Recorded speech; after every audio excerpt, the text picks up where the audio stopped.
अस्सलाम वालेकुम all of you, welcome to mature minds में आज हम एक और इम्पॉर्टेंट टॉपिक के बारे में बात करने वाले हैं, दैट इज़ आर्मी एक्ट। तो रिसेंटली जो हमारे मुल्क में हुआ है, तो उसके अंडर यानी कि 9 मई के जो वाक़यात हुए थे, उसके अंडर पाकिस्तान आर्मी ने ये डिसाइड किया था कि जो लोग भी 9 मई के वाक़यात में इन्वॉल्व हैं, उनको आर्मी एक्ट के अंडर ट्रायल किया जाएगा। अब ये आर्मी एक्ट है क्या, इनकी क्या हिस्ट्री है और इनको किस तरह ट्रायल में लाया जाता है, उसके बारे में बात करेंगे। की टेकअवेज़ के बारे में बात करेंगे एंड हम कंप्लीट एनालिसिस करेंगे इस वीडियो में कि आखिर आर्मी एक्ट के ऊपर रिजर्वेशंस क्या हैं या इसका फ़ायदा क्या है, नुकसान क्या है और इसका क्या आउटकम होने वाला है with in the politics of Pakistan and the society of Pakistan. तो इसके ना तकरीबन 16 चैप्टर हैं और ये 1952 में अप्रूव हुआ था, ठीक है। एंड ऐसा नहीं है कि सिर्फ आर्मी एक्ट है, हमारे पास एयर फोर्स एक्ट भी है, फिर नेवी एक्ट भी है। एयर फोर्स एक्ट 1953 है, नेवी एक्ट 1952 है। तो ये सारे हैं, ये आप न्यूज़ देख सकते हैं कि यहाँ पे ना यानी कि आर्मी एक्ट के बारे में, सिविलियन ट्रायल के बारे में बात हो रही है कि जो सिविलियन लोग हैं उनका आर्मी एक्ट के अंदर ट्रायल किया जाएगा। तो ये न्यूज़ है। तो यार पहले हम बात करते हैं इनकी शुरुआत कहाँ से हुई थी आर्मी एक्ट की। आर्मी एक्ट ना बड़ी पहले से शुरुआत तकरीबन फर्स्ट वर्ल्ड वार और सेकंड वर्ल्ड वार से स्टार्ट हुए थे। यानी कि इनको सिविलियन जो जुरिस्डिक्शन में लाया गया था। उससे पहले क्या होता था, आर्मी का जो एक्ट था वो आर्मी पे ही लगता था, लेकिन फर्स्ट वर्ल्ड वार और सेकंड वर्ल्ड वार में जो स्पाइस थे ना, ठीक है, जो कि जासूस थे, उन पे लगाया जाता था आर्मी एक्ट। अब आर्मी एक्ट में होता क्या है कि जो आर्मी के अपने पर्सनल है ना, वो ही फैसला करते हैं। जो सिविलियन रूल है वो सस्पेंड हो जाता है, ठीक है। वहाँ पे जो सिविलियन अथॉरिटीज़ हैं वो कुछ नहीं कर सकती, फिर आपके लिए मिलिट्री ही वकील अपॉइंट करती है। इनफैक्ट मिलिट्री का अपना ऑफिसर होता है जो वकील होता है, डिफेंस भी वही होता है, प्रोसिक्यूशन भी वही होता है, जज भी वही होता है, ठीक है। इन्हीं का मिलिट्री वाले होते हैं। ये तीनों के तीनों का ताल्लुक मिलिट्री से होना ज़रूरी है, कमीशन रैंक के ऑफिसर। कंट्रीज़ की अगर बात करें तो हमारे पास यानी कि काफ़ी कंट्रीज़ हैं, पाकिस्तान है, अर्जेंटीना है, इसराइल, तुर्की, थाईलैंड, चाइना, इंडोनेशिया, श्रीलंका, माली, कुवैत, लेबनान, मलेशिया, ये सारे ऐसे मुल्क हैं जिनमें ना आर्मी एक्ट के अंडर सिविलियंस को ट्रायल किया जा सकता है। जबकि आप अगर गौर से देखेंगे ना, तो डेवलप्ड कंट्री कोई भी इसमें शामिल नहीं है इस लिस्ट में, जहाँ पे आप सिविलियन बंदों को आर्मी एक्ट के अंडर ट्रायल कर सकें। यार ऑब्वियसली 9 मई के जो वाक़या था ना, वो किसी को भी अच्छे नहीं लगे एंड उनको सख्त से सख्त सज़ा मिलनी चाहिए। लेकिन अब मेरी खुद पर्सनल राय यही है कि आर्मी एक्ट उनके ऊपर नहीं लग सकता, उन सिविलियंस के ऊपर, क्योंकि this was not a spying या मिलिट्री के ख़िलाफ़ कोई ब्रूटल एक्शन था। This was a reaction. ये तो अब हिस्ट्री है, ये तो अब फैक्ट है हमारे पाकिस्तान की हिस्ट्री का कि यार पिछले 30 से 33 70 सालों में 33 साल जो है वो आर्मी ने गवर्नमेंट किया। तो दे कुड यानी कि develop Pakistan economically, socially, politically, but they refuse to do it. And अभी उनका कॉन्सिक्वेंसेज ये reaction, this was a reaction, public frustration reaction था। तो आई डोंट बिलीव इनके उनको आर्मी एक्ट के अंडर ट्रायल होना चाहिए था। खैर पाकिस्तान गवर्नमेंट ने और पाकिस्तान मिलिट्री ने ये डिसाइड किया था कि जो 9 मई के वाक़यात में मुलव्वस हैं उनको कंडेम करना हर पाकिस्तानी का फ़र्ज़ है। 9 मई के वाक़यात को कंडेम करना हर पाकिस्तानी का फ़र्ज़ है, but this does not mean कि उनको आर्मी एक्ट अंडर उन लोगों को दे दी जाए। इनफैक्ट मैं आपको एक और इंटरेस्टिंग न्यूज़ यहाँ पे ये बता देता हूँ कि अक्सर वहाँ पे ना जिन लोगों ने ये हमला किया था, अक्सर मिलिट्री के अपने सिबलिंग्स थे, बच्चे थे, ठीक है। यानी कि मिलिट्री जो ऑफिशियल्स थे उनके बच्चे थे। वो यार अब वो जना हाउस या कोर कमांडर हाउस को आम जगह तो है नहीं, वो दे आर हाईली प्रोटेक्टेड। तो वहाँ पे अंदर का कोई बंदा ही मिला हो सकता है, फिर ही कोई आम बंदा जा सकता है ना। तो 9 मई के वाक़यात को और बाकी जिस तरह हमारे प्राउड शोहदा को उन्होंने ह्यूमिलेट किया, ये किसी भी तौर पर काबिल अमल, काबिल तारीफ़ अमल नहीं है, बल्कि काबिल मज़म्मत अमल है। लेकिन फिर भी this was a reaction.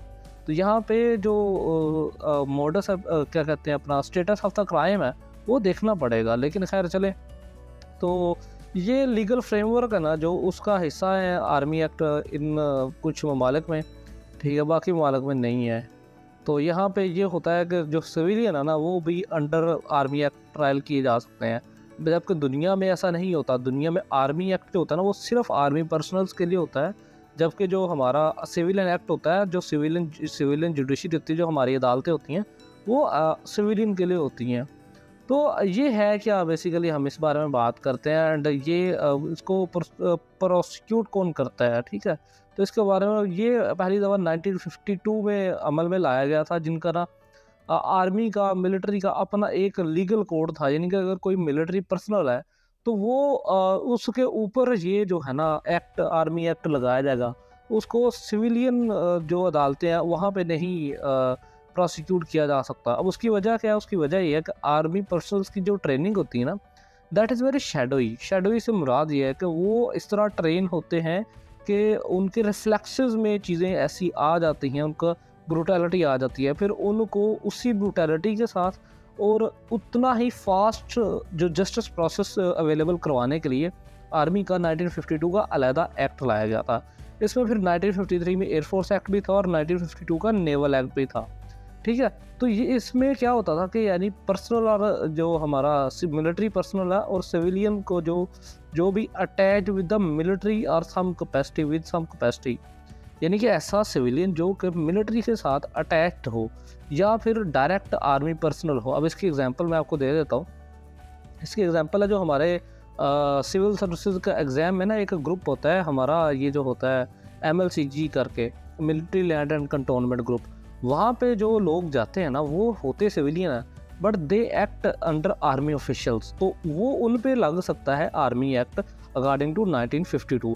But 1966 में ना पाकिस्तान ने रूल चेंज किया और ये उस वक्त अयूब खान साहब ने चेंज किया था और उसको अमेंड करके इस तरह कर दिया गया था कि उनको जो कि सिविलियन जो भी होंगे वो अक्यूज्ड ऑफ इंसाइटिंग म्यूटनी, यानी कि जो भी जैसे ये अभी 9 मई का वाक़या हुआ है कि जो भी फ़ौज के ख़िलाफ़ किसी भी किस्म का कोई भी अमल करेगा, ठीक है, जो कि म्यूटनी को डिफ़ाइन करता होगा।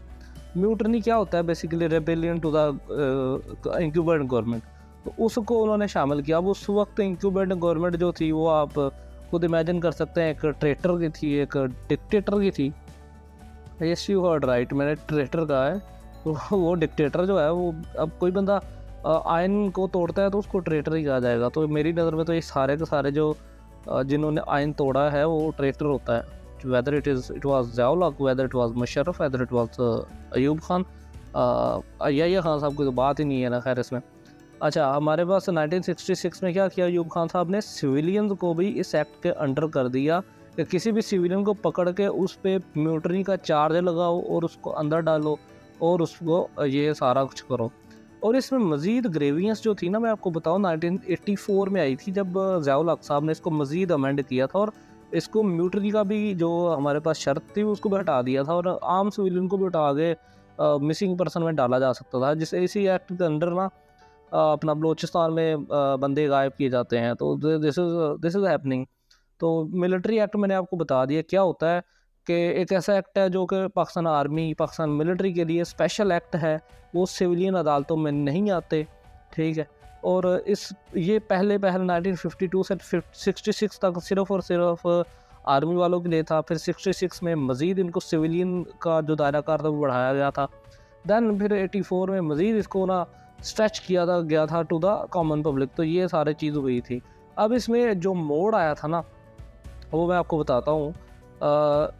जो मोड़ आया था वो यहाँ पे आया था। मोड़ ये आया था 2014 में, इफ़ यू रिमेंबर, दिसंबर 2014, 16 दिसंबर 2014। ये जो आज का हम देखते हैं ना ब्रूटैलिटी, ये आई थी 16 दिसंबर 2014।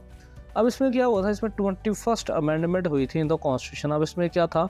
एक प्रोटेक्शन ऑफ पाकिस्तान एक्ट 2014 बनाया गया था, जिसके अंडर बनाया गया था national action plan NAP, if you remember. तो ये 20 पॉइंट का एक फार्मूला था, ठीक है। 16 दिसंबर 2014 में हमारे पास क्या हुआ था? आर्मी पब्लिक स्कूल का वाक़या हुआ था। अब इस वाक़े के बाद फ़ौरन से मुल्क भर में यानी कि एक रिएक्शन आना था गवर्नमेंट का, और वो रिएक्शन आया in the form of NAP, national action plan on the 21st amendment. उसमें बनाया गया था एक act, protection of Pakistan act 2014।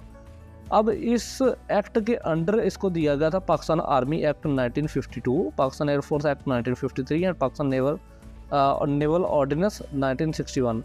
ठीक है, अब इसमें क्या था जी कि आप ना कोई भी कोर्ट पाकिस्तान के पहले क्या होता था 2014 से पहले या 84 से प्रिसाइजली पहले अगर बात करूं तो ये जो था ना अपना मिलिट्री एक्ट, इसको चैलेंज किया जा सकता है इन द सेशन कोर्ट एक आम अदालत में जाके। लेकिन इसमें क्या हुआ जी 2014 में आर्टिकल 8 की जो ज्यूरिसडिक्शन थी ना उसको हटा लिया गया।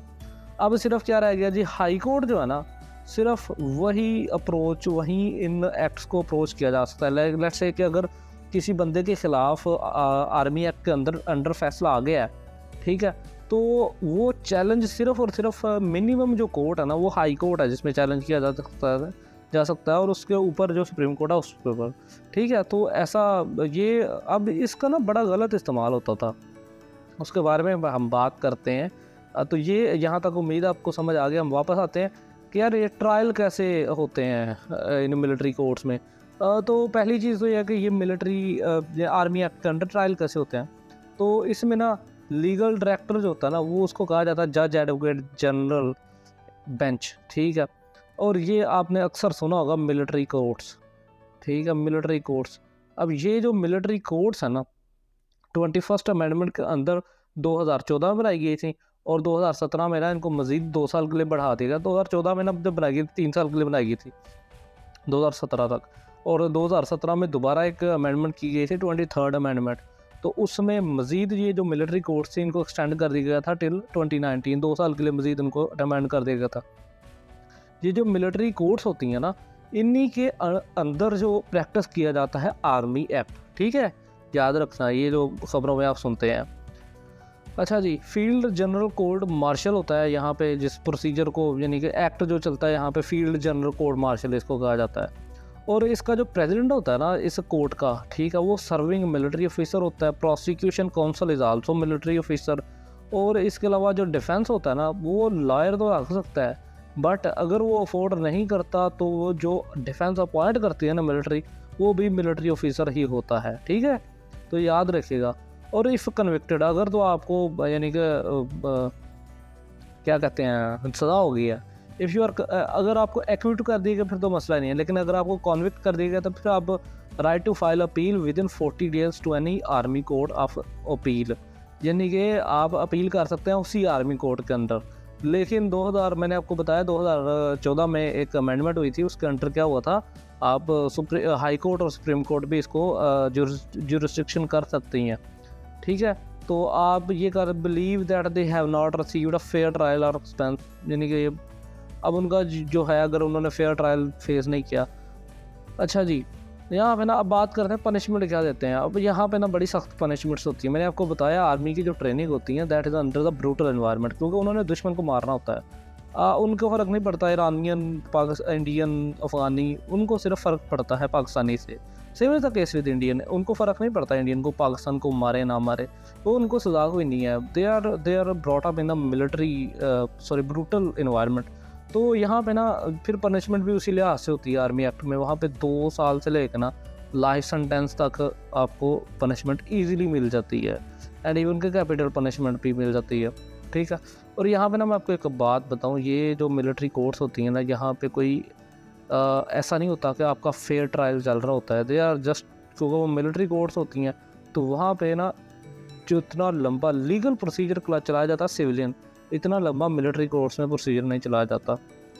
अच्छा, अगर हम बात करें कि यार कितने लोग हैं जिनको पाकिस्तान में के स्टडीज़ की बात करें कि कितने लोग हैं जिनको पाकिस्तान में मिलिट्री कोर्ट्स के अंडर भेजा गया, तो यार इमरान खान की जो गवर्नमेंट थी ना उसमें अगस्त 2018 से लेकर अप्रैल 2022 तक 20 सिविलियन ऐसे थे जिनको ट्रायल किया गया था अंडर मिलिट्री कोर्ट्स। ठीक है, अब ये जो है ना अपना one of the commission was the human right activities, Idris Khattak भी उनमें एक शामिल थे। ठीक है, और ये उनको FIA जो है फॉरेन इंटेलिजेंस एजेंसी जो उसकी अमेरिका की, उसको उन्होंने सेंसिटिव इन्फॉर्मेशन प्रोवाइड की थी, इसलिए उनको 14 साल की सज़ा सुनाई गई थी 2021 में। लेकिन ऑन द कॉन्ट्रेरी अगर हम बात करें 2020 में ना पेशावर हाई कोर्ट, उसने बड़ा एक इंटरेस्टिंग डिसीजन दिया था जिससे ज़ाहिर होता है कि यार हमारे यहाँ पे मिलिट्री कोर्ट्स का गलत इस्तेमाल भी होता है। वहाँ पे ना 200 ऐसे लोग थे जिनको छोड़ दिया गया और ये जो थे ना ये को मामूली नहीं थे, ये बैंड ग्रुप्स के से तल्लुक़ रखते थे और इनको लाइफ सेंटेंसेस की सज़ा कम से कम सुनाई गई थी और इवन के कैपिटल पनिशमेंट की सज़ा सुनाई गई थी इनको। और पेशावर हाई कोर्ट ने क्या किया, उनको आउटराइटली उनको बेगुनाह करार दे दिया। तो आप इस चीज़ से अंदाज़ा कर सकते हैं कि वहाँ पे इतना ज़्यादा जो ट्रांसपेरेंसी को ख्याल नहीं रखा जाता, वहाँ पे ज़्यादा ज़ोर होता है आपको सज़ा देने पे। तो यार प्रॉब्लम क्या है, बेसिकली इशू दो नहीं है, इशू एक ही है, ठीक है, बट इनसे दो साइड्स हैं, एक इशू है एक डिफेंस है, ठीक है। अब इशू में क्या मसला है कि हमारे पास ना ये जो मिलिट्री कोर्ट्स है इनको यूज़ करना सिविलियन पे, ये अपने आप में तौहीन है सिविलियन जुडिशल सिस्टम की। एक तो यहाँ पे कंसर्न्स हैं कि यार प्रोसेस ट्रांसपेरेंट है भी कि नहीं, क्योंकि मैंने आपको बताया 200 के करीब लोग ऐसे थे जिनको पेशावर हाई कोर्ट ने आउटराइटली क्या कह दिया, आप बेगुनाह आप चले जाएं। ऑन द अदर साइड हम बात करें तो मिलिट्री कोर्ट्स में प्रोसीजर कंपैरेटिवली फास्ट ट्रैक पे होते हैं। तो ये दोनों ही चीज़ें ऐसी हैं। तो ये एक तो ये बेहद ही शर्मनाक चीज़ है सिविलियन जुडिशल सिस्टम के लिए, क्योंकि ये जो सिविलियन जुडिशल सिस्टम है, जो हमारी आम अदालतें हैं, उसके प्रोसेस पे, ड्यू प्रोसेस पे, उसकी ट्रांसपेरेंसी पे, उसकी अकाउंटेबिलिटी पे क्वेश्चन खड़ा करता है, ठीक है। और इसके अलावा ना ह्यूमन राइट्स वायलेशन भी होती हैं अपना यहाँ पे मिलिट्री कोर्ट्स में, क्योंकि यहाँ पे मैंने आपको बताया military is brought up in a military and police, जितने भी डिफेंसिव जो अदारे हैं ना, उनको एक ख़ास तरह की ट्रेनिंग दी जाती है। मिलिट्री को एक ख़ास ब्रूटैलिटी की ट्रेनिंग दी जाती है। पुलिस जो होती है उसको ख़ास एक किस्म की आप मीडिएशन की ट्रेनिंग दी जाती है कि आपने आम आवाम में जाके कैसे बिहेव करना है। इसी तरह हम स्पेशल कॉप्स की बात करें तो उनको डेथ की ही बात की जाती है। इस तरह पाकिस्तान में SSG ग्रुप जो हमारा फ़ख्र है, तो वो उनको उसी तरह की हाई लेवल ट्रेनिंग दी जाती है। तो दे आर ऑन द यानी कि वहाँ पे ह्यूमन राइट्स की कोई वैल्यू रह नहीं जाती। लेकिन ह्यूमन राइट्स वायलेशन यहाँ पे मिलिट्री कोर्ट्स में होती हैं, क्योंकि जब आप एक सिविलियन को अंडर ट्रायल लेंगे इन the military code under army act, तो यार फिर मसाइल तो होंगे। लेकिन ऑन द अदर हैंड अगर मैं बात करूँ डिफेंस में या सपोर्टर्स में, तो वो जो इसकी सक्सेसफुल जो स्विफ्ट प्रोसीजर है ना, उससे बड़ा मुतासर है। वो कहते हैं जी कि जो टेररिज्म से कनेक्टेड लोग हैं उनको फास्ट ट्रैक पे लाने के लिए ना ये बहुत ज़रूरी है। अदरवाइज़ अगर हम उनको लोकल जैसे TTP का कमांडर है, तो उनको अगर हम लोकल कोर्ट्स में ले आएंगे तो फिर पाकिस्तान में 1.5 लाख केसेस तो वैसे ही सुप्रीम कोर्ट में पेंडिंग है। तो आम केसेस की तो मैं बात ही नहीं कर रहा। तो वहाँ पे मीनिंग कि 1,40,000 से ऊपर केसेस पेंडिंग है in the supreme court of Pakistan. तो अब ये सारा इतना टर्बुलेंट प्रोसेस है। और इसके अलावा यहाँ पे ट्रांसपेरेंसी के इश्यूज़ हैं। पाकिस्तान की जो अभी हमारे पास रिपोर्ट आई थी ट्रांसपेरेंट, इसमें ये जो है पाकिस्तान का जो क्या कहते हैं जस्टिस प्रोजेक्ट सिस्टम में, वो पाकिस्तान सेकंड लास्ट पे 129 आउट ऑफ 130 कंट्रीज़ था। तो ये इस कंसर्न पेश करते हैं कि यार अगर हम उस साइड पे तो सिविलियन जो जुडिशल सिस्टम है उसमें तो हम परफॉर्म नहीं कर पा रहे, तो अब ये यहाँ पे टेररिस्ट को खुला छोड़ दिया जाए, वहाँ पे मिलिट्री कोर्ट्स को भी काम ना करने दिए। तो ये कंसर्न्स हैं जो कि इसके कन्विंस में लगते हैं। अगर आप मेरी भी बात करें तो मैं personally I am not convince with the establishment of military courts. चीज़ें नो डाउट आपको आहिस्ता आहिस्ता चीज़ें चलती हैं। इसमें ना आपका एक जियोपॉलिटिकल फैक्टर आ जाता है। अब यहाँ पे ना बड़ा इंटरेस्टिंग चीज़ है।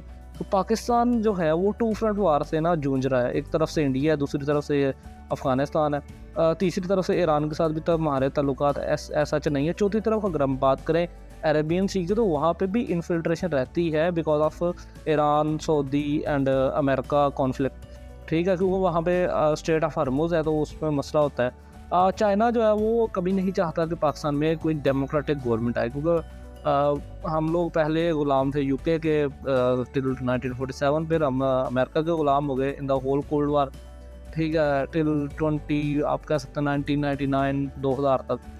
उसके बाद हम फिर चाइना की तरफ चले गए, चाइना के गुलाम हैं आजकल हम, ठीक है, CPEC and all that. This are not only equal basis. तो जहाँ पे इक्वलिटी नहीं होती ना, तो फिर जो आपका अपर हैंड वाला लोग बंदा होता है ना, वो हमेशा ओप्रेस करता है नीचे वाले को। और पाकिस्तान हमेशा नीचे रहा है अंडर पहले UK, फिर USA, अब चाइना। तो China never wants any type of transparency या सेल्फ डिपेंडेंस ऑफ पाकिस्तान, ठीक है। अब होता क्या है कि चाइना जो है वो आप देखेंगे कि पाकिस्तान के जितने भी मेजर प्रोजेक्ट्स हैं ना उनमें आर्मी चीफ़ का बड़ा रोल होता है। ठीक है, आर्मी चीफ़ जाता है जहाँ पे भी हमारा मेन होता है, अमेरिका जाते हैं, फिर आजकल यूके के वो आए हुए हैं पाकिस्तान में, chief of army staff UK के ना पाकिस्तान में आए हुए हैं, तो उनकी मुलाकातें हुई हैं। ठीक है, अब क्यों आए हुए हैं यार, वो मैं थोड़ा सा हिंट दे देता हूँ, किसी और वीडियो में डिस्कस करेंगे। रशिया यूक्रेन वार का जो है ना, उसमें असलहे का थोड़ा सा रोला है। पाकिस्तान ने पेट्रोल मंगाया रशिया से, और अब पाकिस्तान रशिया फ्रेंडली होने की कोशिश कर रहा है, लेकिन on the other hand west नहीं चाहता, क्योंकि यूक्रेन आपको पता है थोड़ा सा पाकिस्तानी असला, थोड़ा सा क्या काफ़ी ज़्यादा पाकिस्तानी असला इस्तेमाल कर रहा है। तो खैर वो एक अलहदा मौजू है, उसके बारे में हम फिर बात करेंगे। तो आई am not convinced with the fact that के ट्रांसपेरेंट नहीं रहेगा, या यानी कि हमारा सिविलियन सिस्टम जो है ट्रांसपेरेंट नहीं। तो यार अगर नहीं है तो उसको बनाओ ना, उसको हमें सही बनाना पड़ेगा। तो आई डोंट थिंक सो कि मिलिट्री कोर्स होनी चाहिए, आर्मी एक्ट सिविलियन पे चलना भी चाहिए। और अगर मैं बात करूं, अगर आम टेररिस्ट पे लगाना भी हो चलो लगा लें, बट 9 मई के वाक़यात में ना it was not a terrorist activity, it was some sort of reaction. कि आप अगर पब्लिक मैटर्स में इंटरफेयर करेंगे, आर्मी इज एन इंस्टीट्यूट, तो उसको एक इंस्टीट्यूट की तरह बिहेव करना चाहिए। ठीक है, लेकिन मसला ये है कि पिछले 75 साल से तो ऐसा नहीं हुआ। कभी हम डायरेक्ट रूल देखते हैं, कभी इनडायरेक्ट रूल देखते हैं, कभी हम हाइब्रिड डेमोक्रेसी देखते हैं, फिर हाइब्रिड रूल जिसे कहते हैं, फिर हम रजीम चेंज पॉलिटिक्स भी पाकिस्तान में देखते हैं। ठीक है, तो this is not the way to go through, आपको डिसाइड करना पड़ेगा। क्योंकि यार मैंने I am not in favour के आप डेमोक्रेसी ही ले आए। मैं कहता हूँ जो भी रूल हो स्टेबल हो, आर्मी आ जाए, आर्मी फिर काम करे ना पाकिस्तान के लिए, फिर अपने सेल्फ इंटरेस्ट के लिए काम ना करे। अगर आप आयशा सदीक़ा साहिबा हैं, हमारी एक रिसर्चर है, उनकी एक बुक है Pakistan military Pakistan military corporation, तो आप उसको पढ़ें तो आपको पता चलेगा कि यार पाकिस्तान की जो मिलिट्री है ना, वो इटसेल्फ अंदर से ये एक पूरा का पूरा सेटअप रखती है। They act on the self interest, act on the basis of self interest of army, not on the Pakistan. तो फिर पाकिस्तान के लिए काम करें, फिर सेल्फ इंटरेस्ट के लिए काम ना करें। अगर हम बात करें कोई बिजनेस आप नाम ले लें, तो वहाँ पे पाकिस्तान आर्मी का शेयर होता है। तो ये फैक्ट है आजकल। DHAs आप ले लें, आप कंटोनमेंट्स ले लें, आप सीमेंट प्रोडक्शन, पाकिस्तान दुनिया के चंद ममालिक में है जो कि सीमेंट प्रोड्यूस करता है, सीमेंट एक्सपोर्ट करता है। हमारी वन ऑफ द बिगेस्ट जो एक्सपोर्टर है ना इंडस्ट्री के लिहाज से, वो सीमेंट है। तो सीमेंट में सबसे बड़ा प्लेयर कौन है? 2 प्लेयर है, असगरी सीमेंट और फौजी सीमेंट। ठीक है, तीसरे नंबर पे हमारे लकी सीमेंट है। तो ये थोड़ा सा यानी कि अगर आप पढ़ें तो चीज़ें बड़ी क्लैरिटी के साथ आपको नज़र आ जाती हैं। तो इस वजह से आई डोंट थिंक सो कि हमें सिविलियन जस्टिस सिस्टम को क्या करते हैं पुल डाउन करना चाहिए, हमें उसको बेहतर करना चाहिए, इंस्टेड कि हमें आर्मी सिविलियन को आर्मी एक्ट के अंडर ले आएँ।